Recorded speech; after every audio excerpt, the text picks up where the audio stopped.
Hi hello ಎಲ್ಲರಿಗೂ ನಮಸ್ಕಾರ, welcome to cinemas. ನಾನು ರಾಹುಲ್ ಮಾತಾಡ್ತಾ ಇದ್ದೀನಿ. ಉಪಾಧ್ಯಕ್ಷದ ಬೆಡಗಿ ನನ್ನ ಜೊತೆಗೆ ಇವತ್ತಿದ್ದಾರೆ, ಬನ್ನಿ ಮಾತಾಡ್ಸ್ಕೊಂಡು. ಮೇಡಮ್ ನಮಸ್ತೆ. ನಮಸ್ಕಾರ. ಹೇಗಿದ್ದೀರಾ ಮೇಡಮ್? ಸಕ್ಕತ್ತಾಗಿದ್ದೀನಿ, ನೀವು? Super madam. ಈಗ ತಾನೇ ಚೆನ್ನಾಗಿ ಮೇಕಪ್ ಹಾಕೊಂಡು. ಮೇಕಪ್ ಬೇಕಾ? ಮೇಕಪ್ ಇದೆ, ಚೆನ್ನಾಗಿ ಕಾಣಿಸ್ತೀನಿ. ಇಲ್ಲ, ಇಂಟರ್ವ್ಯೂ ಇದೆಲ್ಲ ಹಳೆ ಇಂಟರ್ವ್ಯೂಗಳು ಹೇಳ್ತಾ ಇದ್ರು ನೀವು ಜಾಸ್ತಿ ಅಂದ್ರೆ ಕ್ಯಾಮ್ರಾಗೆ ಜಾಸ್ತಿ ಔಟ್ ಆಫ್ ಫೋಕಸ್ ಆಗ್ತಿದ್ರು ಅಂತ. ಔಟ್ ಆಫ್ ಫೋಕಸ್ ಆಗ್ತಿದ್ರು. ತೆಗ್ದೇ ಬಿಟ್ರಿ ನನ್ನ ನೀವು. ಬ್ಲೀಚ್ ಆಗ್ತಿದ್ದೀರಿ ಅಂದ್ರೆ ಒಂದ್ ಮರ್ಯಾದೆ, ಔಟ್ ಆಫ್ ಫೋಕಸ್ ಆದ್ರೆ ಹೋಗೇ ಬಿಟ್ಟೆ ಅಂತ ಅರ್ಥ. ಏನ್ ಮಾಡೋದು, ದೇವ್ರು ಕೊಟ್ಟಿದ್ದಾನೆ ಅಂತ ಅನ್ಭವಿಸ್ತಿದ್ದೀನಿ. ಮೇಡಮ್, ಉಪಾಧ್ಯಕ್ಷ 26ನೇ ತಾರೀಕು ಬರ್ತಿದೆ. ಈ ಸಿನಿಮಾ ನಿಮ್ಗೆ ಹೇಗ್ ಸಿಕ್ತು?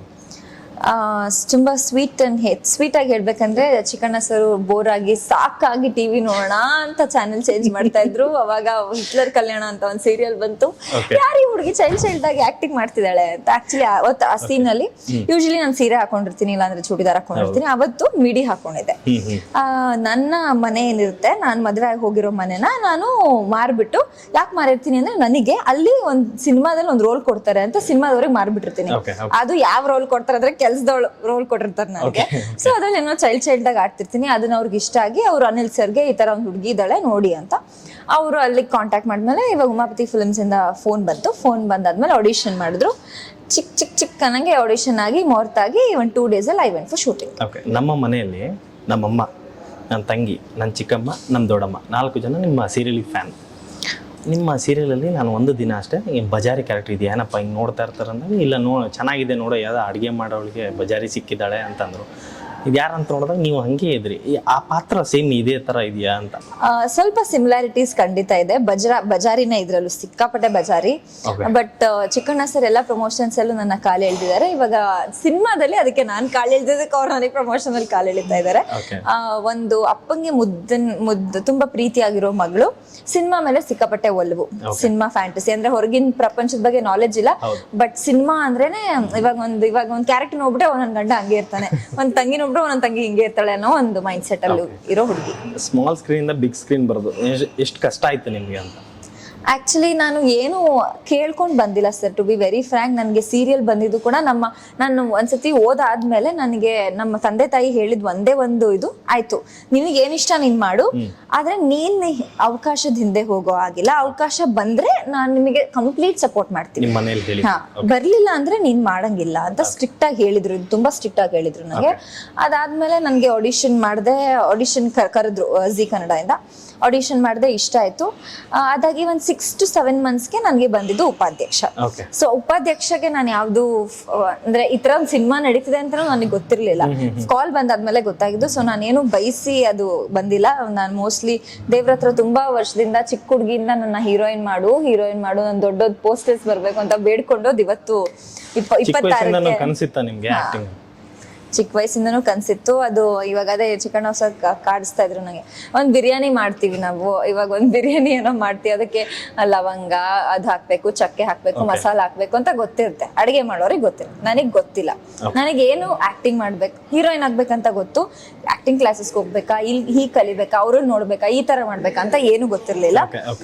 ಜಸ್ಟ್ ಅದನ್ನ ಹುಚ್ಚು ಕನ್ಸ್ ಅನ್ನೋದೊಂದಿತ್ತು. ಅದು ಇವಾಗ ನನ್ಸಾಗ್ತಾ ಇದೆ. ಈ ಉಪಾಧ್ಯಕ್ಷ ಪಾತ್ರ ಅಂತ ಬಂದಾಗ ನಿಮ್ಮ ಪಾತ್ರ ಬಜಾರಿ ಅಂತ ಹೇಳಿದ್ರಿ. ಇನ್ನು ವಿಭಿನ್ನವಾಗಿ ಹೇಳೋದಾದ್ರೆ ಯಾವ ತರದಿರುತ್ತೆ ನಿಮ್ಮ ಪಾತ್ರ? ಇನ್ನು ವಿಭಿನ್ನವಾಗಿ ಹೇಳ್ಬೇಕಂದ್ರೆ ಸಿನಿಮಾ ಕತೆ ಹೇಳ್ಬೇಕಾಗತ್ತೆ. ಸೊ ವಿಭಿನ್ನವಾಗಿ ಹೇಳ್ಬೇಕಂದ್ರೆ ನನ್ನ ಪಾತ್ರ ಒಂಥರ ಸಿನಿಮಾ ಅಂದ್ರೆ, ಇವಾಗ ನೀವು ಟ್ರೇಲರ್ ಅಲ್ಲಿ ಒಂದ್ ಲಾಸ್ಟ್ ಶಾಟ್ ನೋಡಿದಿರ, ಯಶ್ ಅವ್ರ ತರ KGF ತರ ಇವರು ಚಿಕ್ಕಣ್ಣ ಸರ್ ಬರ್ತಾರೆ. ಅದು ನನ್ನ ಫೇವ್ರೆಟ್ ಶಾಟ್. ಸಕ್ಕದಾಗಿ ಕಾಣಿಸ್ತಾರ ಆ ಶಾಟ್ ಅಲ್ಲಿ. ಸೊ ಆ ತರ ಅದು ಆಕ್ಚುಲಿ ನಾವು ಕೂರಿಸ್ಬೇಕಂತ ಅದನ್ನ ಕೂರ್ಸಿಲ್ಲ. ಅದು ಸಿನಿಮಾಗೆ ತುಂಬಾ ಇಂಪಾರ್ಟೆಂಟ್, ಅದರಿಂದ ಕತೆ ಫ್ಲೋ ಆಗುತ್ತೆ. ಸೊ ನಾನು ನನ್ನ ಹುಡುಗನ ಆತರ ಇಮ್ಯಾಜಿನ್ ಮಾಡ್ತೀನಿ. ನನ್ನ ಹುಡುಗ ಹಾಗಿದ್ದಾನೆ ಹೀಗಿದ್ದಾನೆ ಅಂತ ಇಮ್ಯಾಜಿನ್ ಮಾಡಿರ್ತೀನಿ. ಇವಾಗ ನನ್ನ ಹುಡುಗ ಉಪಾಧ್ಯಕ್ಷರು ಹೇಗೆ ಇರ್ಲಿ, ಅವ್ರು ನನಗೆ ಶಾರುಖ್ ಖಾನೆ. ಸೊ ಆ ತರ ಒಂದ್ ಸಿನಿಮಾ ಹುಚ್ಚಿರೋ ಪಾತ್ರ. ನೀವು ಯಶ್ ಫ್ಯಾನ್ ಅಂತಂದ್ರೆ ಯಾವಾಗಿಂದ, ಅಂದ್ರೆ ನಿಮ್ ಕ್ರಶ್ ಅಂತ ಹೇಳ್ತಾ ಇದ್ರಿ, ಯಾವಾಗಿಂದ ಯಶ್ ಅಂದ್ರೆ ತುಂಬಾ ಇಷ್ಟ? ಯಶ್ ಸರ್ ಆಕ್ಚುಲಿ ನನ್ಗೆ ಎಲ್ಲಾರು ಇಷ್ಟ. ಇವಾಗ ನಾನು ರೀಸೆಂಟ್ ಆಗಿ ಡಿ ಬಾಸ್ ನ ಮೀಟ್ ಮಾಡಿದೆ. ಅದು 2023 ನನ್ನ ಬೆಸ್ಟ್ ಮೂಮೆಂಟ್ ಅಂತ ಯಾರಾದ್ರೂ ಕೇಳಿದ್ರೆ ಅದು ನಾನು ಡಿ ಬಾಸ್ ನ ಮೀಟ್ ಮಾಡಿರೋದು. ಇವಾಗ ಅವರು ನನ್ಗೆ ಇಷ್ಟ ಅವ್ರ ಸಿನಿಮಾಗಳು ನೋಡ್ತಾ ಇದ್ದೆ, ಅವ್ರು ಇಷ್ಟ ಆಗ್ತಿದ್ರು, ಅದೆಲ್ಲ ಬೇರೆ ವಿಷಯ, ಸಿನಿಮಾ ಅನ್ನೋದು ಬೇರೆ ವಿಷಯ. ಬಟ್ ಅವ್ರನ್ನ ಮೀಟ್ ಮಾಡಿದೆ ನಾನು ಖುದ್ದಾಗಿ ಸೆಲೆಬ್ರಿಟಿ ಶೋ ಅಲ್ಲಿ. ಅವ್ರನ್ನ ಮೀಟ್ ಮಾಡಿದಾಗ ಕ್ರೇಜಿ ಫ್ಯಾನ್ ಆಗೋದೆ ನಾನು. ಅವ್ರು ಮಾತಾಡ್ಸಿದ ರೀತಿ ಅಂದ್ರೆ ನಾನು ಅವ್ರ ಆಗಿರ್ಬೋದು, ಅವ್ರ ವೈಫ್ ಆಗಿರ್ಬೋದು, ಎಲ್ಲರೂ ನನ್ನನ್ನ ತುಂಬಾ ವರ್ಷದಿಂದ ನೋಡಿದಾರೇನೋ, ಈಗ ಅಷ್ಟು ಚೆನ್ನಾಗಿ ನನ್ನ ಮಾತಾಡ್ಸಿದ್ರು, ಅಷ್ಟು ಚೆನ್ನಾಗಿ ನನ್ನ ನೋಡ್ಕೊಂಡ್ರು. ತುಂಬಾ ಖುಷಿ ಆಯ್ತು ನನಗೆ. ಅದು ಅವರಿಂದ ಕಲಿಬೇಕಾಗಿರೋ ಒಂದೇ ಒಂದು ಅಂದ್ರೆ ಸರಳತೆ, ಹ್ಯೂಮ್ಯಾನಿಟಿ, ಕೈಂಡ್ನೆಸ್. ಅದರಲ್ಲಿ ಒಂದು 10% ನಾನು ಅಳವಡಿಸ್ಕೊಂಡು ಡೌನ್ ಟು ಅರ್ತ್ ಇರಕ್ಕೆ, ಎಷ್ಟೇ ಬೆಳೆದ್ರು ಡೌನ್ ಟು ಅರ್ತ್ ಇರಕ್ಕೆ ಟ್ರೈ ಮಾಡ್ತೀನಿ. ಇದರಲ್ಲಿ ಡೈಲಾಗ್ಸ್ ಅಂತ ಬಂದಾಗ ಸೀರಿಯಲ್ಸ್ ಟು ಸಿನಿಮಾಸ್ ಡಿಫ್ರೆಂಟ್ ಇರುತ್ತೆ, ಅದೆಲ್ಲ ಹೇಗೆ ಕನ್ವರ್ಟ್ ಆಯ್ತು? ಖುಷಿ ಆಗುತ್ತೆ ಸರ್. ನಾವು ಸೀರಿಯಲ್ ಸ್ಕ್ರಿಪ್ಟ್ ನೋಡಿದಾಗ ಉದ್ದ ಕಾಣಿಸುತ್ತೆ, ಇದ್ರಲ್ಲೂ ಉದ್ದ ಕಾಣಿಸುತ್ತೆ, ಬಟ್ ಫಾಂಟ್ ಜಾಸ್ತಿ ಇರುತ್ತೆ. ಸೊ ನಾವು 4-5 ಲೈನು ಅಲ್ಲಿ ಸಿಕ್ಕಾಪಟ್ಟೆ. ನಾನು ಸೀರಿಯಲ್ ಅಲ್ಲಿ ಡೈಲಾಗ್ ಹೇಳಿರೋಷ್ಟು ದೇವರೇ ನಾನು ಎಲ್ಲೆಲ್ಲೂ ಹೇಳಿಲ್ಲ. ನಮ್ಮ ಸೀರಿಯಲ್ ಅಲ್ಲಿ ಸಿಕ್ಕಾಪಟ್ಟೆ ಡೈಲಾಗ್ಸ್, ನನಗೆ ಸ್ಕ್ರೀನ್ ಸ್ಪೇಸ್ ಜಾಸ್ತಿ. ನನಗೆ ಒಂದೊಂದ್ಸತಿ ರೀಸೆಂಟ್ ಆಗಂತೂ ರೈಟರ್ ಏನೋ ಚೇಂಜ್ ಆದ್ರು ಅಂದ ತಕ್ಷಣ, ಸರ್ ಮಹಾಭಾರತ ರಾಮಾಯಣ ತರ ಬರಿತಾ ಇದಾರೆ ಅವರು, ನನಗೆ ಅರ್ಥ ಆಗ್ತಿಲ್ಲ ಯಾಕೆ ಇಷ್ಟು ಟಫ್ ಆಗಿದೆ ಇದು ಅಂತ. ಒಂದು 3 ಪೇಜ್ ಡೈಲಾಗ್ ಒಟ್ಟಿಗೆ ತಗೊಳಕ್ ಆಗಲ್ಲ ನನಗೆ, ಒಂದ್ ಸ್ವಲ್ಪ ಕಟ್ ಮಾಡಿ. ಯಾಕಂದ್ರೆ ಸಿನಿಮಾದಲ್ಲಿ ನಾವು ಅದಕ್ಕೆ ಪ್ರಿಪೇರ್ ಆಗಿ ಅದೊಂದು ಸೀನಿಗೆ ಪ್ರಿಪೇರ್ ಆಗಿರ್ತೀವಿ, ದಿನ ಪೂರ್ತಿ ಅದಕ್ಕೆ ಪ್ರಿಪೇರ್ ಆಗಿರ್ತೀವಿ. ಸೀರಿಯಲ್ ಅಲ್ಲಿ ಆ ತರ ಒಂದು 10 ಸೀನ್ಸ್ ಮಾಡ್ಬೇಕು ದಿನಕ್ಕೆ, ಎಷ್ಟು ಸೀನ್ಸ್ ಅಂತ ನಾವು ಪ್ರಿಪೇರ್ ಆಗಕ್ಕಾಗತ್ತೆ. ಆ ಡಿಫ್ರೆನ್ಸ್ ನಾನು ಅಲ್ಲಿ ಅಷ್ಟು ಕಷ್ಟಪಟ್ಟಿದ್ದಕ್ಕೆ ಇಲ್ಲ ನನಗೆ ಅದು ಈಸಿ ಆಯ್ತು. ಓಕೆ, ನಿಮ್ಗೆ ಫನ್ನಿ ಮೂಮೆಂಟ್ಸ್ ಅನ್ನೋದು ಯಾವುದು? ಉಪಾಧ್ಯಕ್ಷ ಸೆಟ್ಗಳಾಗ್ಲಿ ಅಥವಾ ಫನ್ನಿ ಸೀನ್ಸ್ ಯಾವ್ದು ಜ್ಞಾಪಕ ಇದ್ದಾರೆ? ಯಾವ್ದು ಉಪಾಧ್ಯಕ್ಷ ಸೆಟ್ ಅಲ್ಲಿ ದ ಬೆಸ್ಟ್ ಮೂಮೆಂಟ್ ಅಂದ್ರೆ, ನಾವು ಫಸ್ಟ್ ಶೂಟಿಂಗ್ ಮಾಡಿದ್ದು ಮೈಸೂರಲ್ಲಿ. ಅವರೆಲ್ಲ 10 ದಿನದಿಂದ ಶೂಟಿಂಗ್ ಮಾಡ್ತಾ ಇದ್ರು, ನಾನು ಮಧ್ಯದಲ್ಲಿ ಹೋದೆ. ಮಾಡುವಾಗ ನಾವು ಫಸ್ಟ್ ಶೂಟ್ ಮಾಡಿದೆ ಕ್ಲೈಮ್ಯಾಕ್ಸ್. ನನಗೆ ಫಸ್ಟೇ ಶುಭಮಿಂದ ಸ್ಟಾರ್ಟ್ ಆಯ್ತು. ನಾನು ಹಿಂಗಡೆ ಕತೆ ಕೇಳಿರೋದಕ್ಕೂ 1-2-3 ಸೀನ್ ಮಾಡಿದ್ರೆ ಅದಕ್ಕೊಂದು ಗೊತ್ತಿರುತ್ತೆ ಏನ್ ನಡೀತಿದೆ ಅಂತ. ಫಸ್ಟ್ ಕೊಟ್ರು, ಬೆಳಿಗ್ಗೆ ಕೊಟ್ರು, ಮಧ್ಯಾಹ್ನದಿಂದ ಸ್ಟಾರ್ಟ್ ಆಯ್ತು. 3 ಪೇಜ್ ಡೈಲಾಗು, ಏನ್ ಮಾಡೋದು ಅಂತ. 400 ಜನ ಜೂನಿಯರ್ ಆರ್ಟಿಸ್ಟ್, ಮನೆ ಅಂಗಳು ಫುಲ್ಲು ಜೂನಿಯರ್ ಆರ್ಟಿಸ್ಟ್, ಸುತ್ತ ಎಲ್ಲರೂ, ರವಿಶಂಕರ್ ಸರ್, ಸಾಧು ಕೋಕಿಲ ಸರ್, ಅವ್ರ ಚೀತು ಸಂಘದ ಎಲ್ಲ ಸದಸ್ಯರು ಎಲ್ಲರೂ ಇದ್ದಾರೆ. ನನ್ನ ಡೈಲಾಗು ನನಗೆ ಒಂದ್ ಫುಲ್ ಭಯ ಆಗೋಯ್ತು ನನ್ಗೆ ಆಕ್ಚುಲಿ. ಆಮೇಲೆ ನಮ್ಮ ಅಮ್ಮಂಗೆ ಫುಲ್ ಪುಕ್ಕು ಹೆಂಗ್ ಮಾಡ್ತೀಯಾ ನಾನು ಮಾಡ್ತೀನಿ, ಡೋಂಟ್ ವರಿ, ನೀನ್ ನನ್ನ ಕಾನ್ಫಿಡೆನ್ಸ್ ತುಂಬಿಸು, ನಾನು ಮಾಡ್ತೀನಿ ಅಂತ ಮಾಡಿದೆ. ಒಂದು ಫುಲ್ ಶಾರ್ಟ್, ಕಂಪ್ಲೀಟ್ ಶಾರ್ಟ್ ತಗೊಂಡೆ, ಎಲ್ಲೂ ಕಟ್ ಶಾರ್ಟ್ ತಗೊಳ್ಳಿಲ್ಲ. ರವಿಶಂಕರ್ ಸರ್ ಕ್ಲಾಪ್ ಮಾಡಿದ್ರು, ಅವರೇ ಫಸ್ಟ್ ಕ್ಲಾಪ್ ಮಾಡಿದ್ದು. ಅವರು ಇವಾಗ ಮೊನ್ನೆ ಬಂದಿರೋ ಇಂಟರ್ವ್ಯೂಸ್ ಅಲ್ಲೆಲ್ಲ ಅವ್ರು ಹೇಳಿದಂದ್ರೆ, ನಮ್ಮ ಹೀರೋಯಿನ್ ಜೊತೆ ಆಕ್ಟ್ ಮಾಡ್ಬೇಕಂದ್ರೆ ಕಷ್ಟ ಅಪ್ಪ, ನಾವು ಟೆರರ್ ಅವಳು ಅಂತ ಹೇಳ್ತಾರೆ. ನಮ್ಮ ತಂದೆ ತಾಯಿ ಹತ್ರ ಹೋಗ್ಬಿಟ್ಟು, ನಿಮ್ಮ ಮಗಳು ಅಚ್ಚ ಕನ್ನಡದಲ್ಲಿ ಸ್ವಚ್ಛವಾಗಿ ಮಾತಾಡ್ತಾಳೆ, ಖುಷಿ ಆಗುತ್ತೆ. ನಾನು ಕಷ್ಟಪಟ್ಟು ಕನ್ನಡ ಕಲ್ತಿದ್ದೀನಿ. ನಾನು ಹೀರೋಯಿನ್ ಆಗಿ, ನನ್ನ ಜೊತೆ ಹೀರೋಯಿನ್ಸ್ ಆಗಿ ಎಷ್ಟೋ ಜನ ಹೀರೋಯಿನ್ಸ್ ಜೊತೆ ಕೆಲಸ ಮಾಡಿದ್ದೀನಿ, ಯಾರು ಇಷ್ಟು ಚೆನ್ನಾಗಿ ಮಾತಾಡಲ್ಲ. ನನಗಿದು ಆಕ್ಚುಲಿ ಖುಷಿ ಆಗುತ್ತೆ. ಅಂದ್ರೆ ನನಗೆ ಕನ್ನಡ ಎಷ್ಟೋ ಜನ ಹೇಳಿದಾರೆ ತುಂಬಾ ಚೆನ್ನಾಗಿ ಮಾತಾಡ್ತೀರಾ ಅಂತ. ಒಂದ್ ಕಡೆ ಇನ್ಸ್ಪಿರೇಷನ್ ಅಂದ್ರೆ ನಮ್ಮ ಅದಿತಿ ಪ್ರಭುದೇವ. ಆಕ್ಚುಲಿ ಅವರು ನಮ್ ದಾವಣಗೆರೆ ಹುಡುಗಿನೇ. ಅವರು ನಾನು ಆಕ್ಚುಲಿ ನಾನು ಯೂಶಲಿ ಅಷ್ಟು ಬೇಗ ಕನೆಕ್ಟ್ ಆಗಲ್ಲ. ಅವರು ನಾನು ಫಸ್ಟ್ ನಾವು ಕನೆಕ್ಟ್ ಆಗಿದ್ದು ಟೀಸರ್ ಲಾಂಚಿಂಗ್ ಬಂದ್ರು. ಹೆಂಗೆ ಕ್ಲೋಸ್ ಆದ್ವಿ, ನಾನು ಅವ್ರು ಒಂದೇ ಊರವ್ರು ಬೇರೆ, ನಮ್ ಭಾಷೆ ಬೇರೆ. ಅಲ್ವಾ ಮಚ್ಚಾ ಗುರು ಅನ್ನೋ ಒಂಥರ ಫುಲ್ ಇದು. ಸೊ ಇಲ್ಲಿ ಸ್ವಲ್ಪ ಸೊಫಿಸ್ಟಿಕೇಟೆಡ್ ಆಗಿ ಮಾತಾಡ್ಬೇಕು, ಜೊತೆಲಿದ್ದಾಗ ಅದು ಹಂಗಾಗಲ್ಲ. ಅವ್ರು ನನ್ನ ಪಕ್ಕ ಕೂತ್ಕೊಂಡು ಹಿಂಗೆ ಅದಿಂಗೆ ಅಂದ್ಬಿಟ್ಟು ಎಷ್ಟು ಚೆನ್ನಾಗಿ ಮಾತಾಡ್ಸಿದ್ರು ಅಂದ್ರೆ ನಂಗೆ ಅವರು ನಾನು ಇಷ್ಟಪಡ್ತಿದ್ದೆ. ಯಾಕಂದ್ರೆ ಅವ್ರು ನನ್ನ ಸೀನಿಯರ್ ಕಾಲೇಜಲ್ಲಿ, ನಾನು ಅವರು ಒಂದೇ ಕಾಲೇಜಲ್ಲಿ ಓದಿದ್ದು ಸಹ. ಸೊ ಅವ್ರು ನಂಗೆ ಸೂಪರ್ ಸೀನಿಯರ್. ಅವ್ರು ತುಂಬಾ ಬೇಗ ಇಂಡಸ್ಟ್ರಿಗೆ ಬಂದ್ರು, ನಾನು ಆಮೇಲೆ ಬಂದಿದ್ದೆ ಇಂಡಸ್ಟ್ರಿಗೆ. ಸೊ ಅವ್ರ ಒಂಥರ ನಂಗೆ ಸೀನಿಯರ್, ಇಂಡಸ್ಟ್ರಿಯಲ್ಲೂ ಸೀನಿಯರ್, ಕಾಲೇಜಲ್ಲೂ ಸೀನಿಯರ್. ಅದರಿಂದ ನನ್ಗೆ ಅವ್ರ ಒಂಥರ ಇನ್ಸ್ಪಿರೇಷನ್. ಚಿಕ್ಕಣ್ಣ ಈಗ 200ಕ್ಕೂ ಹೆಚ್ಚು ಸಿನಿಮಾಗಳು ಮಾಡಿದ್ದಾರೆ, ಅವರಿಂದ ನೀವು ಕಲ್ತಂತ ವಿಷಯ? ನಾನು ಅವ್ರಿಗೆ ಯಾವಾಗ್ಲೂ ಕೇಳೋದು ಒಂದೇ ವಿಷಯ, ನೀವು 3 ಪೇಜ್ ಡೈಲಾಗ್ ಇರುತ್ತಲ್ಲ, ಹೆಂಗ್ ತಗೋತೀರಾ? ರೀಸೆಂಟ್ ಆಗಿ ಒಂದ್ ಸಿನಿಮಾ ಬಂತು, ಅನಿಲ್ ಸರ್ ಡೈರೆಕ್ಷನ್ ಅಲ್ಲೇ ಒಂದ್ ಸಿನಿಮಾ ಮಾಡಿದ್ರು ಅವರು. ಅದ್ರಲ್ಲಿ 3 ಪೇಜ್ ಇದೆ ಅದು ಡೈಲಾಗು. ಹೇಳ್ತಾನೆ ಇರ್ಬೇಕು. ಹೇಗ್ ಮಾಡ್ತೀರಾ ನೀವು ಅಂತ ಅವ್ರಿಗೆ ನಾನು ಪ್ರಶ್ನೆ ಕೇಳಿದಾಗ, ಓದ್ತೀನಿ ಗುರು, ನಾನು ಏನಿದೆ ಅದನ್ನ ಸ್ಕ್ರಿಪ್ಟ್ ಓದ್ತೀನಿ, ನನಗೆ ಹೇಗ್ ಬೇಕೋ ಅದನ್ನ ನಾನು ಚೇಂಜ್ ಮಾಡ್ಕೋತೀನಿ, ನನ್ನ ಆಡ್ ಭಾಷೆಗೆ ನಾನು ಚೇಂಜ್ ಮಾಡ್ಕೋತೀನಿ. ಸೊ ಆತರ ಮಾಡ್ಕೊಂಡಾಗ ಈಸಿಯಾಗಿ ಡೆಲಿವರಿ ಆಗುತ್ತೆ.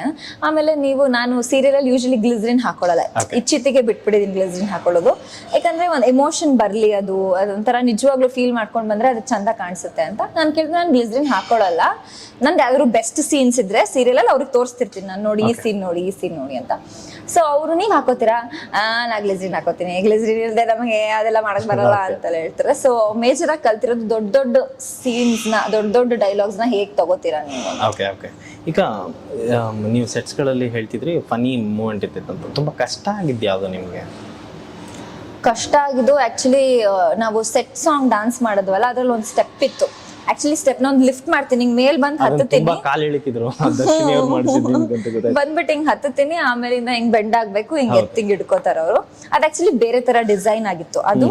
ನನಗೆ ಇಲ್ಲಿ ನಾನು ಹಿಟ್ಲರ್ ಮಾಡುವಾಗ ನಂಗೆ ಮೇಜರ್ ಆಗಿ ಆಕ್ಸಿಡೆಂಟ್ ಆದಾಗಿಂದ ಲೆಫ್ಟ್ ಪಾರ್ಟ್ ನನಗೆ ಇಲ್ಲಿ ಸಿಕ್ಕಾಪಟ್ಟೆ ಸ್ಕಾರ್ಸ್ ಎಲ್ಲ ಇದೆ. ಇಲ್ಲಿ ತಲೆಗೆ ಹ್ಯಾಡ್ 8 to 9 ಸ್ಟಿಚಸ್ ಹಾಕಿದ್ರು, 7 ಸ್ಟಾಪಲ್ಸ್ ಹಾಕಿದ್ರು ಸ್ಟಿಚಸ್ ಅನ್ನೋಕ್ಕಿಂತ. ಸೊ ನನಗೆ ಆ ಭಯ ಇತ್ತು, ಅಂದ್ರೆ ಏನೋ ಒಂಥರ ಫಿಯರ್ ಇತ್ತು. ಸೊ ಅದೊಂದು ನನಗೆ ಮಾಡಕ್ ಆಗ್ಲಿಲ್ಲ, ಅದೊಂದು ನನಗೆ ಆಕ್ಚುಲಿ ಬೇಜಾರಾಗೋ ಮೂಮೆಂಟ್. ಅದನ್ನೊಂದು ನಾನು 100% ಕೊಡಕ್ಕಾಗಿಲ್ಲ ಅಂತ. ಅದ್ರ ಬದಲು ಅವ್ಳು ಚೇಂಜ್ ಹೆಂಗ್ ಮಾಡಿದ್ಲು, ಓಡ್ ಬರ್ತೀನಿ, ಹಿಂಗ್ ಹತ್ತೀನಿ, ಆಮೇಲಿಂದ ಹಿಂಗ್ ತಿರ್ಗಿಸೋದು ಅನ್ನೋದು ಮಾಡೋದು. ಅದು ಆಕ್ಚುಲಿ ಬೇರೆ ತರ ಡಿಸೈನ್ ಆಗಿತ್ತು, ಅದು ಆ ತರ ಆಗ್ಲಿಲ್ಲ. ಓಕೆ, ಅನಿಲ್ ಸರ್ ಡೈಲಾಗ್ಸ್ಗಳು ಕೊಟ್ಟಾಗ ನಿಮ್ಗೆ ಏನು ಅಂದ್ರೆ ಇದು ಹಳ್ಳಿ ಸೊಗಡು ಸಿನಿಮಾಗಳು, ಅನಿಲ್ ಸರ್ ಯಾವತ್ತು ಮಾಡೋದು ಹಳ್ಳಿ ಸೊಗಡು ಸಿನಿಮಾಗಳು, ನಿಮ್ಗೆ ಡೈಲಾಗ್ಸ್ಗಳು ಕೇಳಿದಾಗ ಹೇಗೆ ಅನಿಸ್ತು? ಚೆನ್ನಾಗ್ ಅನ್ಸ್ತು ಆಕ್ಚುಲಿ. ನಿಜವಾಗ್ಲೂ ಇಲ್ಲಿ ನಿಜ ಹೇಳ್ಬೇಕಂದ್ರೆ ಸೀರಿಯಲ್ ಸಿನಿಮಾ ಮಾಡಿ ನಾನು ಅಲ್ಲಿ ಡೈಲಾಗ್ ಇಲ್ಲಿಗೆ ಹೇಳ್ತಿದ್ದೀನೋ, ಇಲ್ಲಿ ಡೈಲಾಗ್ ಅಲ್ಲಿ ಹೇಳ್ತಿದ್ದೀನೋ ಅನ್ನೋ ಕ್ಲಾರಿಟಿನೇ ನನಗಿರ್ಲಿಲ್ಲ. ಮೇಜರ್ ಆಗಿ ಯಾಕೆಂದ್ರೆ ನಾನು ನಿದ್ದೆ ಮಾಡ್ತಾ ಇರ್ಲಿಲ್ಲ. 2 ಅವರ್ ಮಲ್ಕೋತಾ ಇದ್ದೆ ಮಧ್ಯರಾತ್ರಿ, ಕಾರಲ್ಲೇ ಮಲ್ಕೋತಾ ಇದ್ದೆ, ಅಲ್ಲಿ ಮಾಡ್ತಿದ್ದೆ, ಮತ್ತೆ ಮಧ್ಯರಾತ್ರಿ. ಸೊ ಅದ್ ಮಾಡಿ ಎಲ್ಲ ಮರ್ತೋಗ್ಬಿಟ್ಟಿದೆ ನಾನು. ಸೊ ಕೊಟ್ಟ ತಕ್ಷಣ ರೆಡಿ ಸರ್ 1 ಅಂದ ತಕ್ಷಣ ರೆಡಿ ಸರ್ ಅಂದ್ಬಿಟ್ಟು ಮಾಡ್ತಾ ಇದ್ವಿ. ಆಕ್ಚುಲಿ ನಾನು ಚಿಕ್ಕಣ್ಣ ಸರ್ ಟೇಕ್ಸೇ ತಗೊಂಡಿಲ್ಲ, ಯಾವ್ದಕ್ಕೂ ಟೇಕ್ಸ್ ತಗೊಂಡಿರೋದು. ನೀವು ಟ್ರೇಲರ್ ಅಲ್ಲಿ ಒಂದು ಶಾರ್ಟ್ ನೋಡಿದಿರಾ, ಪಾತಾಳಕ್ಕೆ ಕರ್ಕೊಂಡು ಹೋಗ್ತೀನಿ, ಹೇಳ್ಕೊಂಡ್ ಬರ್ತೀನಿ, ಅದ್ರ ಮುಂದಿಂದು ಸ್ಟೋರಿ ಹೇಳಕ್ಕಾಗಲ್ಲ. ಬಟ್ ಆ ಶಾರ್ಟ್ ಮಾಡುವಾಗ ಬಿಲ್ಡಪ್ ಶಾರ್ಟ್ ಅದು, ನಾವು ಹೋಗಿ ನಿಂತ್ಕೋಬೇಕು. ಇವಾಗ DOP ಸರ್ ಕೆಳಗಿದ್ದಾರೆ, ಅದನ್ನ ತೋರ್ಸ್ಬೇಕು ಅದು ಎಷ್ಟು ಡೆಪ್ತ್ ಇದೆ ಅನ್ನೋದು, ಅದು ಅವ್ರಿಗೂ ಚಾಲೆಂಜ್. ನಾವು ಅದೇ ಪೊಸಿಷನ್ ಅಲ್ಲಿ ಬಂದು ನಿಂತ್ಕೋಬೇಕು ಇಬ್ರು. ಅದು ಇಟ್ಸ್ ವೆರಿ ಸ್ಟೀಪ್. ನಿಲ್ಲದ್ ಹಿಂಗೆ ಆದ್ರೆ ಉಪಾಧ್ಯಕ್ಷನ ಇಲ್ಲ, ನಾನು ಇಲ್ಲ, ಏನು ಇಲ್ಲ, ಎಲ್ಲ ಗೋವಿಂದ. ಅದು ಬಂದಿರೋದು ಒಂದು ಹಬ್ಬ ಅಂದ್ರೆ ಒಂದು 15 ಸತಿ ನಾವು ಮಾಡಿದ್ವಿ. ಅದೊಂದೇ ನಾವು ಯೂಶಲಿ ತುಂಬಾ ಸೈಕಲ್ ಹೊಡೆದಿರೋ ಸೀನ್ ಅಂದ್ರೆ. ಇನ್ನೊಂದು ನಾನು ಏನೊಂದು ಕ್ವಶನ್ ಏನ್ ಕೇಳ್ಬೇಕಂದ್ರೆ, ನಾನು ಅಧ್ಯಕ್ಷ ನೋಡಿದೆ 10 ವರ್ಷದ ಹಿಂದೆ, ಅಧ್ಯಕ್ಷ ನೋಡಿದೆ. ಆ ಅಧ್ಯಕ್ಷದಲ್ಲಿ ಇರೋದು 3 ಜನ ಹೆಣ್ಮಕ್ಳು, 4ನೇ ಇಲ್ಲಿಂದ ಬಂದು ಅದೇ ಸಿನಿಮಾ ಇದು, ನೀವು ಅಲ್ಲಿಗೆ ಬರಬೇಡಿ, ಅದೇ ಸಿನಿಮಾ ಇರೋದು. ಎಲ್ಲಿ ಹೋಗಿದ್ರು, ಏನಾಯ್ತು ನನಗೆ ಗೊತ್ತಿಲ್ಲ. ನಾನಂತೂ ನಮ್ಮ ಅಪ್ಪನ ಮಗಳು ಚಂದಾಗಿ ಹುಟ್ಟಿದೀನಿ, ಉಪಾಧ್ಯಕ್ಷರು ಓಡಿಸ್ಕೊಂಡು ಹೋಗಿದ್ದಾರೆ. ಮುಂದಿನ ಕತೆಗೆ 26ಕ್ಕೆ ಬಂದ್ಬಿಟ್ಟು ಸಿನಿಮಾ ನೋಡ್ಬೇಕು. ರವಿಶಂಕರ್ ಸರ್ ವಿಲನ್ ಅಂತ ನಮ್ಗೆಲ್ಲ ಗೊತ್ತು, ಅಂದ್ರೆ ಅದರಲ್ಲೂ ಕಾಮಿಡಿ ತೋರಿಸೋದು ಅನಿಲ್ ಸರ್ ಗುಣ. ಆಸ್ ಅ ವಿಲನ್ ಆಗಿ ಕಾಮಿಡಿ ಯಾವ ತರ ನೀವು ರವಿಶಂಕರ್ ನಿಮಗೆ ನೋಡೋದಕ್ಕೆ ಆಕ್ಚುಲಿ ಅದು ಕಾಮಿಡಿ, ಬಟ್ ಅವ್ರು ಮಾಡಿರೋದು ವಿಲನ್ ಕ್ಯಾರೆಕ್ಟರ್. ನೋಡೋದಕ್ಕೆ ಅದು ಕಾಮಿಡಿ, ಅದು ಆಕ್ಚುಲಿ ಡೈರೆಕ್ಟರ್ ಮ್ಯಾಜಿಕ್ ಅಂತಾನೆ ಹೇಳ್ಬೋದು. ನೋಡೋದಕ್ಕೆ ಫುಲ್ ನೀವು ನಗ್ತಿರ್ತೀರಾ, ಬಟ್ ಆಕ್ಚುಲಿ ಅವ್ರು ಸೀರಿಯಸ್ ಆಗಿ ಅವ್ರ ಮಗಳನ್ನ ಓಡಿಸ್ಕೊಂಡು ಹೋಗಿದ್ದಾರೆ ಅಂದ್ರೆ ಅದು ಸೀರಿಯಸ್ ಮ್ಯಾಟರ್ ಅವ್ರಿಗೆ. ಸೊ ಕಾಮಿಡಿ ಸಿನಿಮಾದ ಮ್ಯಾಜಿಕ್ ಅದು ಅನ್ಸುತ್ತೆ. ಆಮೇಲೆ ಅವರು ಈಸ್ ಅ ವರ್ಸಟೈಲ್ ಆಕ್ಟರ್. ಅವ್ರು ಈ ಕಾಮಿಡಿ ಮಾಡಿದ್ರು ಮಾಡ್ತಾರೆ, ಸೈ ಅಂತಾರೆ, ವಿಲನ್ಗೂ ಸೈ ಅಂತಾರೆ, ಹೀರೋಗೂ ಸೈ ಅಂತಾರೆ. ಸೊ ಓಕೆ, ನಾನು ಕೆಲವೊಂದು ಕನ್ನಡ ಇಂಡಸ್ಟ್ರಿ ಆರ್ಟಿಸ್ಟ್ಗಳ ಹೆಸರು ಹೇಳ್ಕೊಂಡು ಹೋಗ್ತೀನಿ. ಅವ್ರಿಗೆ ಏನಾದ್ರು ಒಂದು ಪದ ಹೇಳ್ಬೇಕಂದ್ರೆ ಒಂದು ವರ್ಡ್ ಆನ್ಸರ್ ಕೊಡ್ಬೇಕು. Darshan sir simplicity. Okay. Yash sir ಅವ್ರ hard work. Okay. Sudeep sir attitude, style, dress sense. Dhruva Sarja ಅವರು ಬಾಡಿ. ಓಕೆ. ಶಿವಣ್ಣ ಅವರು ಎನರ್ಜಿ. ಅಪ್ಪು ಸರ್ ದೇವ್ರು. ಓಕೆ. ನಮ್ಮ ಚಿಕ್ಕಣ್ಣ ಅವರು ಇನ್ನೋಸೆಂಟ್ ಸೋಲ್. ಓಕೆ. ನಿಮ್ಮ ಚೈಲ್ಡ್ಹುಡ್ ಬಗ್ಗೆ ನೆನೆಸ್ಕೊಳ್ಳೋದಾದ್ರೆ ನಿಮ್ಮ ಚೈಲ್ಡ್ಹುಡ್ ಕ್ರಶ್ ಯಾರು? ಚೈಲ್ಡ್ಹುಡ್ ಕ್ರಶ್ ಯಾರು? ಸ್ಕೂಲಲ್ಲಿ ಯಾರ್ಯಾರೋ ಇದ್ರು ಚೈಲ್ಡ್ಹುಡ್ ಕ್ರಶ್. ಟೀಚರ್ ಮೇಲೆ ಏನಾದ್ರು ಹೋಗಿರೋದು? ಟೀಚರ್ ಇಂಜಿನಿಯರಿಂಗ್ ಅಲ್ಲಿ ನಂಗೆ ಟೀಚರ್ ಮೇಲೆ ಕ್ರಶ್ ಆಗಿತ್ತು. ನೀವು ಇಂಜಿನಿಯರಿಂಗ್ ಓದಿದ್ದು? Civil engineering. ಬೇರೆ ಕೆಲ್ಸದವ್ರು. ಓಕೆ. ಫಸ್ಟ್ ಲವ್ ಅಂತ ಯಾರ ಅಂದ್ರೆ ನೀವ್ ಯಾಕೆ ಪರ್ಸನಲ್ ಕ್ವಶನ್ ಎಲ್ಲ ಕೇಳ್ತಾ ಇದೀರಾ ನನಗೆ? ಎಲ್ಲರಿಗೂ ಲವ್ ಆಗಿರೋದು ನನಗೂ ಆಗಿತ್ತು ಅಷ್ಟೇ. ಹಂಗ ಅಂದ್ರೆ ನಿಮ್ಗೆ ಯಾರು ತೊಗೊಂಬಂದ್ ಲವ್ ಲೆಟರ್ ತೊಗೊಂಬಂದ್ ಕೊಟ್ಟಿದ್ದಾಗ್ಲಿ? ನಮ್ಮ ಮನೆ ಮುಂದೆ ಬರೋರು ಹುಡುಗರು ಸ್ಲಾಮ್ ಬುಕ್ ಬರ್ಸ್ಕೊಳಕ್ಕೆ. ನಮ್ಮಪ್ಪ ತುಂಬಾ ಲೈಕ್ ವೆರಿ ಇನ್ನೋಸೆಂಟ್. ಚಿಕನ್ ಅವ್ರ ಸರ್ ತರಾನ ಆಕ್ಚುಲಿ ಅವರು. ನಮ್ಮ ಮನೆ ಅವ್ರು ಏನೋ ಬುಕ್ ಇಟ್ಕೊಂಡ್ ಬಂದಿದ್ದಾರೆ, ಏನೋ ಬರ್ಸ್ಕೋಬೇಕಂತೆ, ಬಾ ಕರೀತಿದ್ದಾರೆ ಅಂತ ನಮ್ಮಮ್ಮ ಸ್ಲಾಮ್ ಬುಕ್ ನಿಮಗೆ. ನಮ್ಮಮ್ಮ ಸಿಕ್ಕಾಪಟ್ಟೆ ಸ್ಮಾರ್ಟ್. ಸೊ ಹುಡುಗರು ಬಂದ್ ಮಾತಾಡ್ಸಿದ್ದು ಇದೆ, ಲೆಟರ್ ಕೊಟ್ಟಿರೋದು ಇದೆ ಅಷ್ಟೇ. ಯಾವ ತರ ಕಾಲೇಜ್ ಆಗ್ಲಿ ಸ್ಕೂಲ್ ಆಗ್ಲಿ ಬಂಕ್ ಮಾಡಿ ಎಲ್ಲಿಗಾರ ಹೋಗಿದ್ದ? ಅಯ್ಯೋ, ಸ್ಕೂಲೆಲ್ಲ ಬಂಕ್ ಮಾಡ್ತಿರ್ಲಿಲ್ಲ. ಇಂಜಿನಿಯರಿಂಗ್ ಅಲ್ಲಿ ನನ್ನಷ್ಟು ಬಂಕ್ ಮಾಡ್ದವಳು ಇಲ್ವೇ ಇಲ್ಲ ಅನ್ಸುತ್ತೆ ನಮ್ಮ ಕಾಲೇಜಲ್ಲಿ. ನಮ್ ಟೀಚರ್ ಯಾವಾಗ್ಲೂ ಹೇಳ್ತಾರೆ, ನೀನ್ ಬಂಕ್ ಮಾಡಿರೋದ್ಕಿಂತ ನೀನ್ ಬಂದಿರೋ ಅಟೆಂಡೆನ್ಸ್ ಇಟ್ಕೊಂಡ್ರೆ ನಮ್ಗೆ ಈಸಿಯಾಗಿ ಗೊತ್ತಾಗುತ್ತೆ ನೀನ್ ಎಷ್ಟ್ ದಿನ ಬಂದಿದ್ಯಾ ಕಾಲೇಜ್ಗೆ ಅಂತ. ಅಷ್ಟು ಬಂಕ್ ಮಾಡ್ತಿದ್ದೆ ನಾನು. ಬಂಕ್ ಮಾಡಿ ಮನೆಗೆ ಹೋಗಿ ಮಲ್ಕೋತಾ ಇದ್ದೆ. ಆಮೇಲೆ ನಮ್ಮಮ್ಮ ಚೆನ್ನಾಗಿ ಅಡುಗೆ ಮಾಡಾಕೋರು, ಮಧ್ಯಾಹ್ನ ಲ್ಯಾಬ್ ಅಲ್ವಾ ಬಿಡು ಪರವಾಗಿಲ್ಲ ಅಂತ ಮಲ್ಕೊಂಡ್ಬಿಡ್ತಿದ್ದೆ. ಓಕೆ. ಯಾವ್ದಾರ ಸಬ್ಜೆಕ್ಟು ನನಗೆ ಇದು ಬೋರ್ ಅಂತ ಅನ್ಸಿ ಬೇಡ ಅಂತ ಅನ್ಸಿದ್ದು ಯಾವ್ದು? PCMB. ಓಕೆ ಓಕೆ ನಾನು ಆಕ್ಚುಲಿ ಓದೋದನ್ನ ತುಂಬಾ ಎಂಜಾಯ್ ಮಾಡಿದ್ದು ಇಂಜಿನಿಯರಿಂಗ್ ಅಲ್ಲಿ ತನಕ, ಯಾಕಂದ್ರೆ ಸಿಮೆಂಟ್ ಇರ್ಬೋದು, ರೈಲ್ವೆ ಸಬ್ಜೆಕ್ಟ್ಸ್ ಇರ್ಬೋದು, ಅದೆಲ್ಲ ಸಿಕ್ಕಾಪಟ್ಟೆ ಎಂಜಾಯ್ ಮಾಡಿದೆ. ಓಕೆ ಓಕೆ ನೀವು ಸೀಕ್ರೆಟ್ ಆಗಿ ಯಾರಿಗೂ ಗೊತ್ತಿರ್ಲಾರ್ದೆ ಹೋಗಿ ಸಿಕ್ಕಾಕೊಂಡಿದ್ದು ಅಪ್ಪ ಅಮ್ಮನ ಕಡೆ? ಯಾವ ವಿಷಯಕ್ಕೆ? ಅಲ್ಲ, ಯಾವ್ದಾರ ಒಂದು ಪರ್ಸನಲ್ ವಿಷಯಕ್ಕೆ ಯಾವ ಬಯಸ್ಕೊಂಡಿದ್ದು. ಅಲ್ಲ, ಫಾರ್ ಎಕ್ಸಾಂಪಲ್ ಈಗ ಬಂಕ್ ಮಾಡಿ ಹೋಗ್ತಿದ್ರಿ ಅಂದಲ್ಲ, ಅವಾಗ ಪರ್ಸನಲ್ ನಾನು ಮನೆಗೆ ಬರ್ತಿದ್ದೆ, ಇಲ್ಲಾಂದ್ರೆ ನಮ್ ಕಾಲೇಜ್ ಪಕ್ಕ ಒಂದ್ ಚೌಟ್ರಿ ಇತ್ತು, ಓಕೆ ಅಲ್ಲಿ ಮದುವೆಗಳು ನಡೀತಿರುತ್ತಲ್ಲ, ಅಲ್ಲಿ ನಾನು ಹೋಗ್ಬಿಟ್ಟು ಕೇಳೋದು ಅಲ್ಲಿ ನನ್ನ ಫ್ರೆಂಡ್ಸ್ ನ ಕರ್ಕೊಂಡು ಹೋಗ್ಬಿಟ್ಟು ಒಂದೆರಡು ಜುಮ್ಕಿ ಹಾಕೊಂಡ್ಬಿಡೋದು. ಇದೇ ತರ ಕಾಸ್ಟ್ಯೂಮ್ ಹಾಕೋಬೇಕಿತ್ತು ಕಾಲೇಜಿಗೆಲ್ಲ, ಏನು ಪ್ಯಾಂಟ್ ಶರ್ಟ್ ಎಲ್ಲ ಹಾಕೊಳ್ತಿರ್ಲಿಲ್ಲ. ಬ್ಯಾಗಲ್ಲಿ ಯಾವಾಗ್ಲೂ ಒಂದೆರಡು ಜುಮ್ಕಿ ಇದ್ದೇ ಇರುತ್ತೆ. ನೀಟಾಗಿ ರೆಡಿ ಆಗ್ಬಿಟ್ಟು ಒಂದು ಕ್ಲಿಪ್ ಹಾಕೊಂಡು ನೀಟಾಗಿ ಹೋಗಿ ಊಟ ಮಾಡಿ ಬಂದ್ಬಿಡೋದು. ಊಟ ಮಾಡಿ ಸೀದಾ ಮನೆಗೆ ಹೋಗಿ ಮಲ್ಕೊಂಡ್ಬಿಡೋದು. ನಿಮಗೆ ಯಾವಾಗ ಅನ್ಸಿದ್ಯಾ ನಾನು ಓದಿದೆ ಒಂದು ಬಂದ್ ಮಾಡ್ತಾ ಇರೋದು ಒಂದೇ ತರ? ನಾನು ಓದಕ್ಕೆ ನಾನು ಹೇಳಿದ್ನ, ನನ್ಗೆ ಅಟ್ಲೀಸ್ಟ್ ಒಂದು BA ಆದ್ರೂ ಮಾಡ್ತಾ ಇದ್ದೆ, ಇಲ್ಲಾಂದ್ರೆ BCom ಆದ್ರೂ ಮಾಡ್ತಾ ಇದ್ದೆ. ಇಂಜಿನಿಯರಿಂಗೇ ಮಾಡ್ಬೇಕನ್ನೋ ಒಂದು ಒತ್ತಾಯ ಇತ್ತು ನಮ್ಮ ಮನೇಲಿ. ನೀನು ಅವ್ರಿಗೆ ನಾನು ಕೊನೆಗದಾಗ ಹೇಳಿದ್ದು ಅಷ್ಟೇ, ನೀವು ಬೇಕಿರೋದು ನಾನು ಓದ್ದೆ, ಇನ್ನು ನಾನು ಬೇಕಿರೋದು ನಾನು ಮಾಡ್ತೀನಿ. ನಾನು ಸೋಲ್ತೀನೋ ಗೆಲ್ತೀನೋ ಸೆಕೆಂಡ್ರಿ, ಅದು ಸೋತ್ರೇನು ನಿಮ್ಮ ಹತ್ರ ಬರ್ತೀನಿ, ಗೆದ್ರೇನು ನಾನು ನಿಮ್ಮ ಹತ್ರನೇ ಬರೋದು, ನಾನು ನಿಮ್ ಬಿಟ್ಟು ಎಲ್ಲೂ ಹೋಗಲ್ಲ. ಬಟ್ ನನಗೊಂದು ಚಾನ್ಸ್ ಕೊಡಿ, ನಾನು ಇದನ್ನ I will achieve this. If I don't achieve, ನಾನು ವಾಪಸ್ ಬರ್ತೀನಿ, ನಿಮ್ಗೆ ಏನ್ ಇಷ್ಟ ನಾನು ಅದನ್ನ ಮಾಡ್ತೀನಿ. ಮದ್ವೆ ಆಗ್ಬೇಕಾ, ಯಾರನ್ನೋ ಮದ್ವೆ ಆಗಿ ಆರಾಮಾಗಿರ್ತೀನಿ, ಬಟ್ ನನಗೆ ಒಂದು ಚಾನ್ಸ್ ಕೊಡಿ. ಇಬ್ರು ಅವ್ರು ಸಪೋರ್ಟ್ ಮಾಡಿದ್ರು. ಓಕೆ, ನಿಮ್ಗೆ ಲವ್ ಮ್ಯಾರೇಜ್ ಇಷ್ಟ, ಅರೇಂಜ್ ಮ್ಯಾರೇಜ್? ಮದ್ವೆನೇ ಇಷ್ಟ ಇಲ್ಲ ನನಗೆ. ಯಾಕೆ ಮೇಡಮ್ ನೀವೇ ಹೆಂಗ್ ಅಂದ್ಬಿಟ್ಟು? ಯಾಕಂದ್ರೆ ಇವಾಗ ಯಾಕೋ ಗೊತ್ತಿಲ್ಲ ಸರ್, ಅಂದ್ರೆ ಪ್ರೀತಿ ಅನ್ನೋದು ತುಂಬಾ ತುಂಬಾ ಸೀರಿಯಸ್ ಆಗಿ ಮಾತಾಡ್ಬೇಕಾಗತ್ತೆ ಆ ವಿಷಯದ ಮೇಲೆ. ಇದು ಬೇಡ, ಅದ್ ತುಂಬಾ ಇವಾಗ ಅದಕ್ಕೆ ಅಷ್ಟೊಂದು ಪ್ರಾಮುಖ್ಯತೆನೇ ಇಲ್ಲ. ಆ ಲವ್ ಅನ್ನೋದು ಪ್ಯೂರ್ ಆಗಿ ನಾನು ತುಂಬಾ ಪ್ರೀತಿ ಮಾಡ್ತೀನಿ. ಏನಾದ್ರೂ ಒಬ್ಬರನ್ನ ಇಷ್ಟಪಟ್ಬಿಟ್ರೆ ಎಕ್ಸ್ಟ್ರೀಮ್ ಆಗಿ ಮಾಡ್ತೀನಿ, ತುಂಬಾ ಬೇಗ ನಂಬ್ತೀನಿ. ಅದು ನಂದು ಆಕ್ಚುಲಿ ವೆರಿ ನೆಗೆಟಿವ್, ನಾನು ತುಂಬಾ ಬೇಗ ನಂಬೋದು. ಅದ್ರ ಬದಲು ನನ್ನ ಪ್ರೀತಿ ಇರೋದೆಲ್ಲ ನನ್ನ ಕರಿಯರಿಗೆ ಕೊಟ್ಟು ಅದನ್ನ ಚೆನ್ನಾಗಿ ಬೆಳೆಸೋಣ ಅಂತ. ನೀವು ಫಾರ್ ಎಕ್ಸಾಂಪಲ್ ಜಾಸ್ತಿ ಯಾವ್ದು ನೀವು ಜಾಸ್ತಿ ಫುಡ್ಡಿನ ಅಥವಾ ಫುಡ್ಡಿ? ಅಯ್ಯೋ, ಇವಾಗ ಕೊಟ್ಟರು ತಿಂತೀನಿ. ನಾನ್ ವೆಜ್ ಹಂಗಾರೆ? ವೆಜ್ ಅಲ್ಲಿ ವೆಜ್ ಅಲ್ಲ, ಫುಡ್ ಇರೋರು ಬರೀ ನಾನ್ ವೆಜ್ ತಿನ್ಬೇಕಾ? ಕೆಲವರು ಫುಡ್ಡಿ ನಾನ್ ವೆಜ್ಗಳೇ ಇರ್ತಾರೆ. Pure veg. ಯಾವತ್ ತರ ಸಿಕ್ಕಾಕೊಂಡಿದ್ದೀರಾ ನಾನ್ ವೆಜ್ ತಿಂದು? ತಿನ್ನೋದೇ ಇಲ್ವಲ್ಲ ನಾನು, ತಿನ್ನೋದೇ ಇಲ್ಲ ಹಂಗಾರೆ. ನಂಗೆ ಇಷ್ಟ ಆಗಲ್ಲ. ಚಿಕನ್ ಅವರು ಅದೇ ಅಭ್ಯಾಸ ಆಗೋಗಿದೆ, ಅವ್ರ ಪಕ್ಕ ಊಟ ಮಾಡಿ ಮಾಡಿ ಮಾಡಿ ಅವ್ರು ತಿನ್ನಿ. ಮೇಡಮ್, ಚಿಕನ್ ಅವ್ರು ನಿಮ್ ತಾಯಿ ಕುಯ್ಯೋ ಅಂತ ಹೇಳಿದ್ರಂತೆ, ಯಾಕೆ? ನಾನ್ ವೆಜ್ ನಾವು ಒಂದು ಇದಕ್ ಹೋಗಿದ್ವಿ, ಕಿಚನ್ ಶೋ ಮಾಡೋದೇನೋ, ಕುಕ್ಕರಿ ಶೋಗ್ ಹೋಗಿದ್ವಿ. ಅದೇ ನಾನೇನೋ ಒಂದ್ ಮಾಡ್ಬೇಕಿತ್ತು, ಅವ್ರೇನೋ ಮಾಡ್ಬೇಕಿತ್ತು. ನಾನು ಆಬ್ವಿಯಸ್ಲಿ ಚಿಕನ್ ತಿನ್ನಲ್ಲ, ಅದಕ್ಕೆ Umapathi sir as a guest ಆಗಿ ಬಂದ್ರು. ಅಲ್ಲಿ ನಮ್ಮ ಅಮ್ಮ ಎಲ್ಲ ಅಪ್ಪ ಎಲ್ಲ, ಯೂಶಲಿ ನಾನು ಶೂಟಿಂಗ್ ಇದ್ರೆ ಅಪ್ಪ ಅಮ್ಮ ಎಲ್ಲ ಬರ್ತಾರೆ. ಅಲ್ಲಿ ಕೂತಿದ್ರು. ಆಮೇಲೆ ಯೂಶಲಿ ಅಪ್ಪ ಅಮ್ಮನ ನೋಡಿದ್ರೆ ಹಾಯ್ ನಮಸ್ಕಾರ ಅಮ್ಮ ಹೇಗಿದ್ದೀರಾ ಅಂತ, ಈಗ ಬೇಡ ಬೇಡ ನೀವು ಇವಾಗ ನಾನು ಚಿಕನ್ ಮಾಡ್ಬಿಟ್ಟಿದ್ದೀರಾ, ಬೇಡ ಬೇಡ ನನ್ನ ಕೈ ಮುಟ್ಟಲ್ಲ. ಹೌದು, ನಮ್ಮ ಮನೇಲಿ ಆ ಪದ್ಧತಿ ಇದೆ ಆಕ್ಚುಲಿ. ಅವರು ನಾವು Digambar ಜೈನ್ರು, we are Jains. So ಈರುಳ್ಳಿ ಬೆಳ್ಳುಳ್ಳಿ ಎಲ್ಲ ನಮ್ಮ ಅಜ್ಜಿಯವರೆಲ್ಲ ಟೇಸ್ಟೇ ಮಾಡಿಲ್ಲ ಇಲ್ಲಿ ತನಕ. ಆಮೇಲೆ 6 ಗಂಟೆ ಮೇಲೆ ಅವರು ಊಟ ಮಾಡಲ್ಲ. ಸೊ ಆತರ ತುಂಬಾ ನೀವು ಪಾಲನೆ ಮಾಡ್ತೀರಾ? ನಾನು 7 ಗಂಟೆ ಒಳಗೆ ಊಟ ಮಾಡ್ತೀನಿ. ಹಂಗೆ ಪಾಲನೆ ಮಾಡ್ಬೇಕಂತಲ್ಲ, ಆಕ್ಚುಲಿ 7 ಗಂಟೆ ಒಳಗೆ ಊಟ ಮಾಡಿದ್ರೆ ಒಳ್ಳೇದು, ಲೇಟ್ ಆಗಿ ಮಾಡೋದು ಒಳ್ಳೇದಲ್ಲ ಅಂತ. ಅಕಸ್ಮಾತ್ ತುಂಬಾ ಹೊಟ್ಟೆ ಹಸಿದ್ರೆ 1 ಗ್ಲಾಸ್ ಹಾಲು ಕುಡಿದು ಮಾಡ್ಕೋತೀವಿ. ಆಮೇಲೆ ಸೆಟ್ ಅಲ್ಲಿ ನೀವು ಮತ್ತೆ ಚಿಕನ್ ಸರ್ ರೊಮ್ಯಾನ್ಸ್ ಮಾಡೋ ಟೈಮಲ್ಲಿ ಅಪ್ಪ ಅಮ್ಮ ಎದುರುಗಡೆನೇ ಇದ್ರಂತ? ಅಯ್ಯೋ, ನೀವೇನೆಲ್ಲ ಫುಲ್ ಸ್ಟಡಿ ಮಾಡಿ ಬಂದಿದ್ದೀರಾ. ಅದೇನಾಗಿತ್ತು, ಒಂದು ಬೆಡ್ರೂಮ್ ಸೀನ್ ಏನೋ ಇತ್ತು ಆಯ್ತಾ. ಅದು ಆಬ್ವಿಯಸ್ಲಿ ಸ್ಕ್ರಿಪ್ಟ್ ಅಲ್ಲಿ ಇರ್ಲಿಲ್ಲ. ಸಡನ್ ಆಗಿ ಹೋದ್ರು, ಏನಿದ್ ಹಿಂಗೆ ಅಂತ ನಾನು ಫುಲ್ ಗಾಬರಿ ಬಿದ್ದೋದೆ. ಇಲ್ಲ, ಇದು ಆಗಲ್ಲ ಅದೊಂಥರ ಅಂತ. ಸೊ ಆಮೇಲೆ ಚಿಕ್ಕಣ್ಣ ಸರು ನಮ್ಮಮ್ಮ ಎಲ್ಲ ಬಂದ್ಬಿಟ್ಟು ಅಲ್ಲೇ ನಿಂತ್ಕೊಂಡು ನೋಡ್ತಾ ಇದ್ರು.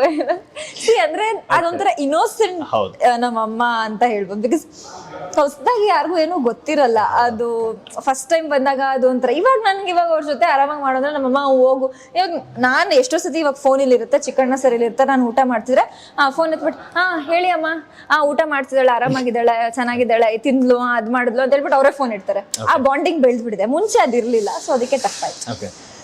ಈ ನಿಮ್ಮ ಉಪಾಧ್ಯಕ್ಷ ಸಿನಿಮಾ ಎಲ್ಲೋದ್ರೂ ಪ್ರಮೋಷನ್ ಆಗ್ತದೆ. For example Kaatera cinema, Kaiva cinema, ಈಗ ಮೊನ್ನೆ ದರ್ಶನ್ ಸರ್ದು ಪೊಲೀಸ್ ಸ್ಟೇಷನ್ ಇವೆಂಟ್ ನಡೆದಾಗ್ಲೂ ಅಷ್ಟೇ 26ನೇ ತಾರೀಕು. ಅವರು ಏನಂದ್ರೆ ಬೆಸ್ಟ್ ಪಾರ್ಟ್ ಅಂದ್ರೆ ಅದ್ಬಿಟ್ಟು ಏನು ಹೇಳಿಲ್ಲ, ಜಾಸ್ತಿನೂ ಹೇಳಿಲ್ಲ. ಸೊ ಏನು ಕಟ್ ಮಾಡೋಕ್ಕೂ ಏನಿಲ್ಲ, ಇರೋದು ಅದೊಂದೇ ಯಾಕೆ ಹೇಳ್ಬೇಕು. ಸೊ ನಾನು ಸಿಕ್ಕಾಪಟ್ಟೆ ಸ್ಟ್ರೆಸ್ ಅಲ್ಲಿದ್ದೆ ಅವತ್ತು. ಶೂಟಿಂಗ್ ಮುಗಿಸ್ಬಿಟ್ಟು ಬೆಳಗ್ಗೆಯಿಂದ ರಾತ್ರಿ ತನಕ 12 ಗಂಟೆ ಪ್ಯಾಕಪ್ ಆಯ್ತು. ನಾನು ಫೋನೇ ನೋಡಿರ್ಲಿಲ್ಲ. ಆಮೇಲೆ ಇವ್ರದ್ದು ಫೋನ್ ಇತ್ತು, ನಾನು ಫೋನ್ ಎತ್ತಕ್ಕಾಗಿಲ್ಲ. ನೋಡಿದ್ರೆ ಎಲ್ಲ ಕಡೆ ಅದೇ ಸುದ್ದಿ. ಖುಷಿ ಆಗೋದೆ ನಾನಂತೂ. ಅಯ್ಯೋ, ನನಗೆ ಒಂಥರ ಬಲ ಸಿಕ್ಕಂಗ ಆಗ್ಬಿಡ್ತದು. ಅವರು ದೊಡ್ಡ ಅವ್ರ ಪ್ರೂವ್ಡ್ ಅನ್ನೋದಕ್ಕಿಂತ ಅವ್ರ ಸಿಂಪ್ಲಿಸಿಟಿ, ಅವ್ರ ನೇಚರು, ಅವ್ರ ದೊಡ್ಡ ವ್ಯಕ್ತಿ ಸರ್. ಅವರು ನಮ್ಮ ಸಿನಿಮಾ ಡೇಟು ಜೊತೆ ನೆನ್ಪಿಡ್ಕೊಂಡು ಅದನ್ನ ಹೇಳಿರೋದು. ಆಕ್ಚುಲಿ ಅದಕ್ಕಿಂತ ಒಳ್ಳೆ ಪ್ರಮೋಷನ್ ಇಲ್ವೇ ಇಲ್ಲ ನಮ್ಮ ಸಿನಿಮಾಗ, ಆ ರೇಂಜಿಗೆ ಪ್ರಮೋಷನ್ ಆಯ್ತದು. ಓಕೆ. ನಾನು ಅವ್ರನ್ನ ಮೀಟ್ ಮಾಡಿದ್ದು 2023 ದ ಬೆಸ್ಟ್ ಮೂಮೆಂಟ್ ಅಂದ್ರೆ ಅವ್ರನ್ನ ನಾನು ಮೀಟ್ ಮಾಡಿದ್ದು ಸೆಲೆಬ್ರಿಟಿ ಶೋ ಅಲ್ಲಿ ಮೀಟ್ ಮಾಡಿದೆ. ಎಂತ ಅಂದ್ರೆ ನಾನು ಕಿರ್ಚಾಡ್ಬಿಟ್ಟೆ. ಥಿಯೇಟ್ರಲ್ಲಿ ಸೆಲೆಬ್ರಿಟಿ ಶೋ ಅಂತಾನು ನೋಡ್ಲಿಲ್ಲ, ಪಕ್ಕದಲ್ಲಿ ಕೂತಿರೋ ಚಿಕ್ಕಣ್ಣ ಸರ್ ಕಿರ್ಚ್ಬೇಡಿ ಮೆಲ್ಲಕ್ಕೆ ಎಲ್ಲರೂ ನಿಮ್ಮೆ ನೋಡಿ, ನಾನು ಫ್ಯಾನ್ ಮೊದ್ಲು, ನಾನು ಆಮೇಲೆ ಅದಿದು ಅಂದ್ಬಿಟ್ಟು ಫುಲ್ ಕಿರ್ಚಾಡ್ಬಿಟ್ಟೆ ನಾನು. ಅವಾಗ ಸಮಾಧಾನ. ಈಗ ಅಕ್ಕಪಕ್ಕದಲ್ಲಿ ಯಾರು ಎಲ್ಲ ಹೀರೋಸ್ ಕೂತಿದ್ರು, ಆಮೇಲೆ ಅಲ್ಲಿ ಇವರು ತರುಣ್ ಸುಧೀರ್ ಸರ್ ಇದ್ರು, ಆಮೇಲೆ ನಮ್ಮ ಕಾಟೇರ DOP ಎಲ್ಲರೂ ಕೂತಿದ್ರು. ಕಿರ್ಚಾಡ್ಬಿಟ್ಟು ಅವರೆಲ್ಲ ಹಿಂಗ್ ಬಗ್ಗೆ ನೋಡ್ತಾ ಇದಾರೆ, ಯಾರು ಹುಡುಗಿ ಅಂತ ಇವಳು. ಸೊ ಅದಾದ್ಮೇಲೆ ಸರ್ ಸಿಕ್ರು ಶೋ ಆದ್ಮೇಲೆ. ನಾನು ನಿಮ್ಗೆ ಹೇಳೋಷ್ಟು ದೊಡ್ಡ ವ್ಯಕ್ತಿ ಅಲ್ಲ, ಬಟ್ ನನಗೆ ತಡ್ಕೊಳಕ್ ಆಗ್ತಿಲ್ಲ, ಸಿಕ್ಕಾಪಟ್ಟೆ ಚೆನ್ನಾಗಿ ಮಾಡಿದೀರಾ ಸರ್. ನನಗೆ ಕೊನೆಯದಾಗಿ ನನ್ ಅತ್ತೇ ಬಿಟ್ಟೆ. ನನ್ಗೆ ಅವ್ರ ಹತ್ರ ಮಾತಾಡುವಾಗ ನನ್ ಕಣ್ಣೆಲ್ಲ ಫುಲ್ ನಮ್ಮಾಗೋಗಿತ್ತು. ಅವರು ನನ್ ಬೆನ್ ತಟ್ಬಿಟ್ಟು ನೆನ್ಪಿದೆ ಕಂದ 26 ಅಂತ ಅಲ್ಲ ಹೇಳಿದ್ರು ನನಗೆ. ಆಮೇಲೆ ನನಗೆ ಅವ್ರು ಹೇಳಿದ್ ಒಂದೇ ಒಂದು, ನಾನು ಲೈಟ್ ಬಾಯ್ ಆಗಿ ಬಂದಿದ್ದೆ, ಲೈಟ್ ಬಾಯ್ ಆಗಿ ಬಂದು ಇವಾಗ ನಾನು ಈ ಮಟ್ಟಕ್ಕಿದ್ದೀನಿ. ನೀನು ಅವ್ರ ಕಾಮಿಡಿಯನ್ನು ಹೀರೋ ಆಗ್ಬೇಕು ಅಂದಾಗ ನೀನ್ ಬೆಂಬಲವಾಗಿ ಹೀರೋಯಿನ್ ಆಗಿ ಬಂದಿದ್ಯಾ, ಅದು ಯಾರು ಮಾಡಲ್ಲ. ನೀನು ತುಂಬಾ ಒಳ್ಳೆ ಡಿಸಿಷನ್ ಮಾಡಿದ್ಯಾ.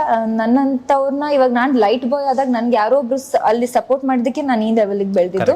ಅವ್ರಿಗೆ ನೀನ್ ಬೆಂಬಲವಾಗಿ ನಿಂತಿದ್ಯಾ, ಅದಕ್ಕೆ ಥ್ಯಾಂಕ್ ಯು. ಇನ್ನು ಜಾಸ್ತಿ ಸಪೋರ್ಟ್ ಮಾಡು, ನನ್ ಕಡೆಯಿಂದ ಏನೇ ಇದ್ರು ನಾನು ನಿಮಗೆ ಸಪೋರ್ಟ್ ಮಾಡ್ತೀನಿ ಅಂತ ಖುದ್ದಾಗಿ ಅವರೇ ನನ್ಗೆ ಹೇಳಿರೋ ಮಾತುಗಳಿದು. ನಿಮ್ಮ ಸಿನಿಮಾ 26ನೇ ತಾರೀಕು ರಿಲೀಸ್ ಆಗ್ತಿದೆ, ಎಲ್ಲ ಕಡೆ ಪ್ರಮೋಷನ್ಸ್ ಆಗಿದೆ, ನಿಮ್ಗೆ ಎಷ್ಟು ಖುಷಿ ಇದೆ? ಸಿಕ್ಕಾಪಟ್ಟೆ ಖುಷಿ ಆಗ್ತಿದೆ ಸರ್. ಅಂದ್ರೆ ನಾವು ಅವತ್ತು ಸಿನಿಮಾಗಳು ರಿಲೀಸ್ಗೂ ಇದೆ.